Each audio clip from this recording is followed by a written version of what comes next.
Hello James, how are you? Good, thank you very much. Excellent. Oh, it's so wonderful to have you on this show. It's great to have this conversation because we've already had a conversation and you are just such a wealth of experience and your story as to how you came to run Evergreen Services. I wonder if you can tell us a little bit about that. It's a very peculiar story, as Yes, you know. I was an executive in a corporation. I was in the corporate world for a long time, and then my youngest daughter got very sick. I sat by her hospital bed for 5 years. By the time that concluded, she was okay, thankfully. But my oldest daughter is severely disabled, and I was very much looking forward to going back to work. But I had a conversation with a friend of mine. He said, "You're not as excited as I thought you would be."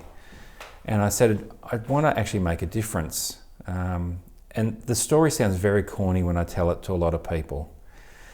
But almost a decade later, we've created a statewide organisation which takes care of all sorts of disabilities. It really started out because I wanted my daughter to have a place to live, to be looked after properly with really high quality care. And back then, the care was very hit and miss. So I went on this, I'd call it an adventure, of trying to make a difference. And it really started out with the intention of neurodivergent people, autistic people, and I really tried to specialise in that. But it morphed.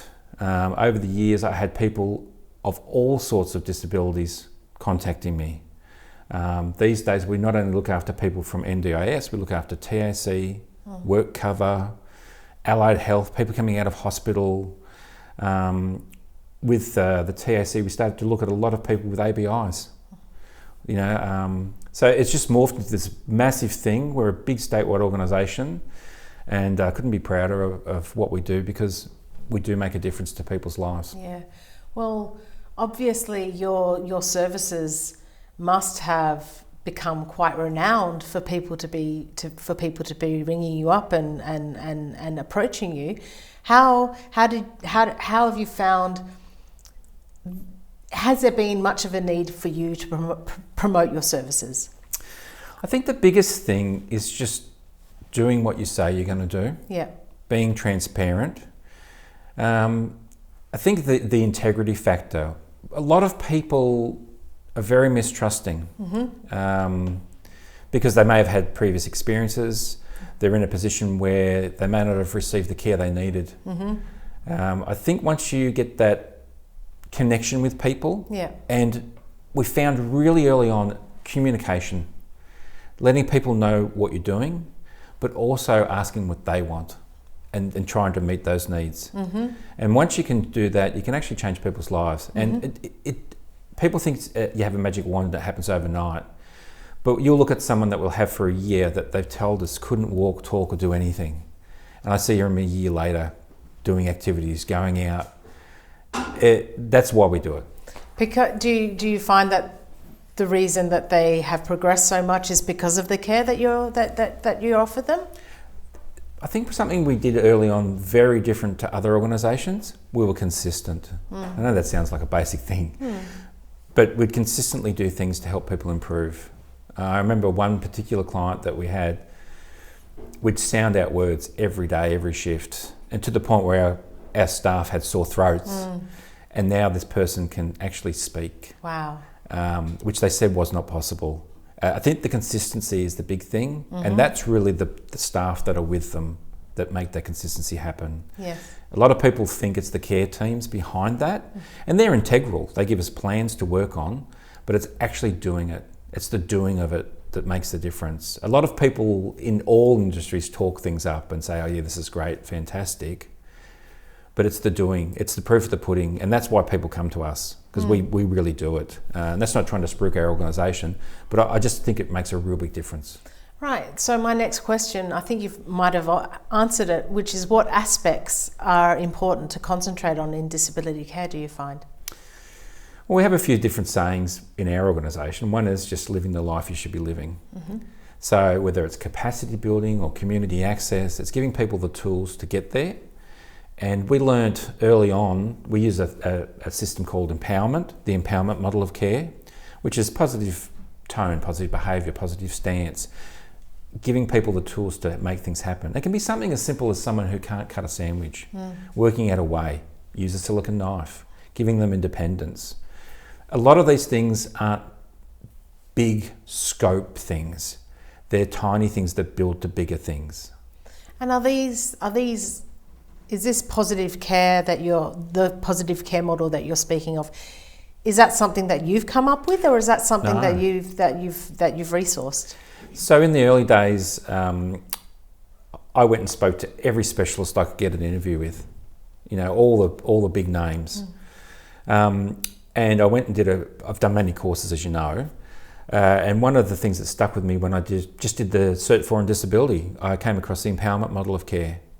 And it just seemed to be intrinsic with not what the professionals wanted or not what we wanted, but a simple way to treat people as people so they trust you enough to let you help them. Yes. That's how it came about.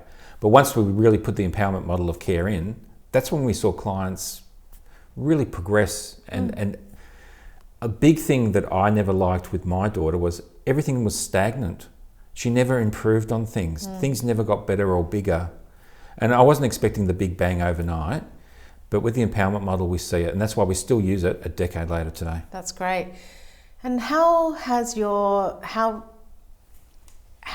prior experience in the corporate world influenced the way that you run Evergreen Services? Well, having a lot of business experience definitely helped. When the business was designed, it was designed to run from a laptop in a car. No fuss, everything is automated as possible, but we can inject and change things as we need to. Because we never wanted to get away from the care. Never wanted to just be a business. But definitely my business knowledge helped. I designed lots of policies and systems behind to make it function as efficiently as possible to keep the focus on the client. Yeah. And so what are your plans going forward? Well, we've like I said before, we started as just wanting to take care of neurodivergent and autistic people, but we had such demand from mental wellness, ABIs. We're now getting so many inquiries from aged care. Wow. We're actually having people that we look after, and then they're saying we're looking after their children, and then those people are saying, can you look after our their parents? Yes. So we're looking at home care, in-home type care, as a first step, because the modelling's changed. I personally never agreed with kicking people out of their homes into aged care. No. I thought it was definitely a negative impact on people's mental wellness.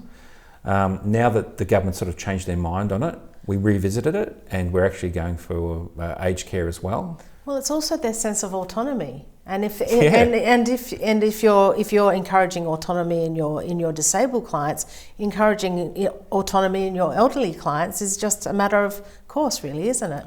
Yeah, and look, the modelling we've looked at is very much the empowerment model. However, there are some differences. With an all abilities person, even if they have something that they have as a limitation, we're always trying to get over the hurdle. With the aged care modelling, people have been very competent, but they have a decline. And it's respecting that decline and making that work for them, that they can still have that value out of it. So it's slightly different modelling, but it's still the same result.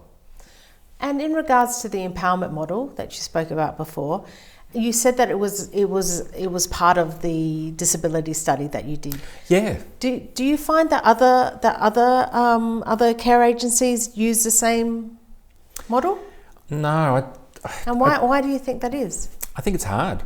I think empowerment modeling's hard. I think it's a lot of consistency.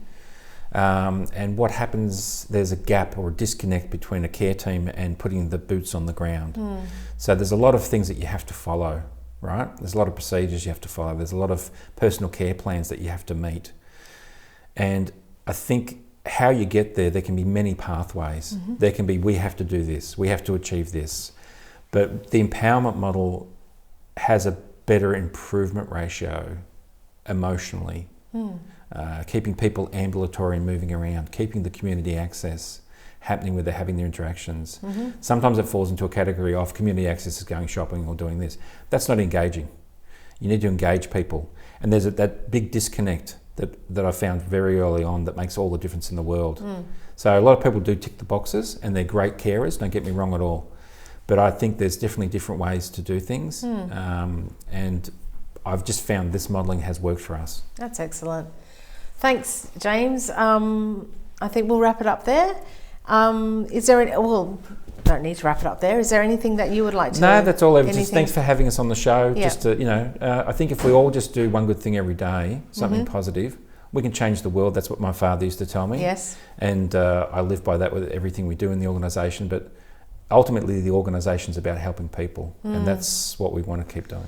And I just love the way that you've been driven by your heart, and in being driven by your heart, you're encouraging everybody else's hearts to come along on the way. Oh, look, I think it shows. I think if you're genuine and you really do what you say you're going to do, I think people fall in line with that because it's what they ultimately want for themselves and their families. Exactly. Thank you, James. Thanks, Eva.